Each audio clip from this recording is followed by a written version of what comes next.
নমস্কাৰ, মই ৰুমি লৈ আহিছো আপোনালোকৰ বাবে সবিশেষ বাতৰি। দক্ষিণ কামৰূপ দখলাৰ শ্ৰী শ্ৰী বুঢ়াগোসাঁই লোকসংগীত সংঘৰ উদ্যোগত দখলাত লোকসংগীত প্ৰতিযোগিতা। মিৰ্জাৰ পৰা আবিদুৰ ৰহমানৰ ৰিপৰ্ট, অৰুণোদয়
লোকসংগীত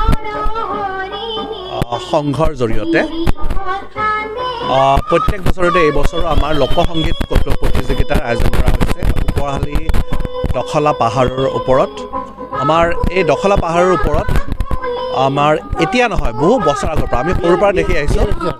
1942 চনৰ পৰাই এই প্ৰতিযোগিতা, আমি জন্ম নোপোৱাৰ পৰাই এই প্ৰতিযোগিতা ইয়াতে আয়োজন কৰা হয় আৰু ইয়াতে অসমৰ বিভিন্ন প্ৰান্তৰ পৰা আহি আমাৰ যি অসমৰ যি গৌৰৱ, লোক সংস্কৃতি, লোকগীত, এই গীত পৰিৱেশন কৰে আৰু এই বছৰো বিভিন্ন স্থানৰ পৰা আহি ইয়াতে প্ৰতিযোগী পাৰ্টিচিপেট কৰিছে।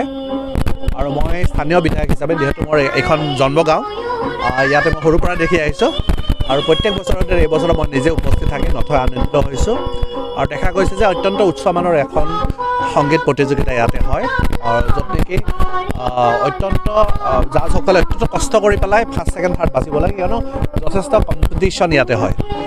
মই আশা কৰিছোঁ অনাগত দিনবিলাকত আমাৰ যি সংস্কৃতি, লোকগীত, এই গীত যাতে আমাৰ নতুন প্ৰজন্মৰ ল'ৰা ছোৱালীও তেওঁলোকে শিকে আৰু আমাৰ যি নিজৰ গৌৰৱস্থলী সংগীত, লোকসংগীত, এই সংগীতটো আগবঢ়াই লৈ যায়, তাৰে কামনা কৰিছোঁ।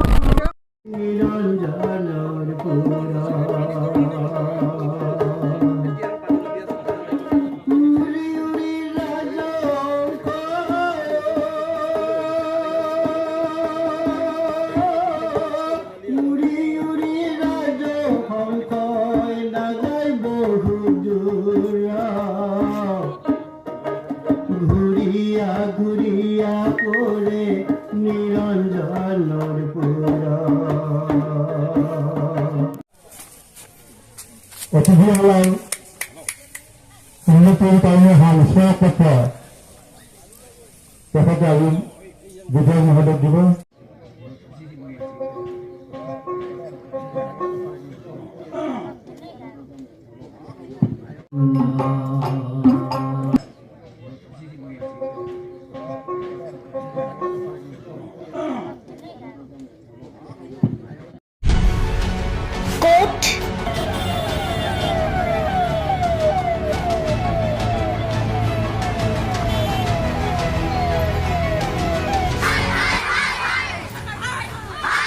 কিয়, কেনেকৈ?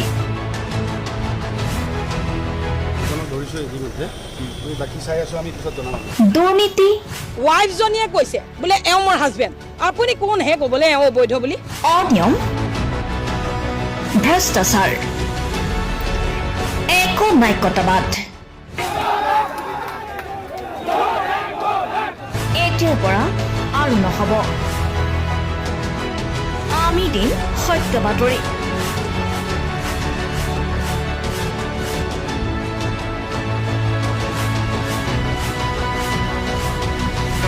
নিজকে সংস্থাপিত কৰাৰ বাবে শুদ্ধ ৰূপত নিৰ্ভীক নিৰপেক্ষতাৰে আমি সাজু। অসমৰ উন্নয়নমূলক যাত্ৰাই আজি এক নতুন দিগন্ত ভৰি দিছে। অসমৰ ৰাইজৰ পৰা আমি সদায় আশীৰ্বাদ বিচাৰোঁ। আমি এনেকৈ যাতে আমাৰ জননী জন্মভূমিক সেৱা কৰি যাব বিচাৰোঁ। অৰুণোদয় অসম নিৰ্ভীক নিৰপেক্ষ।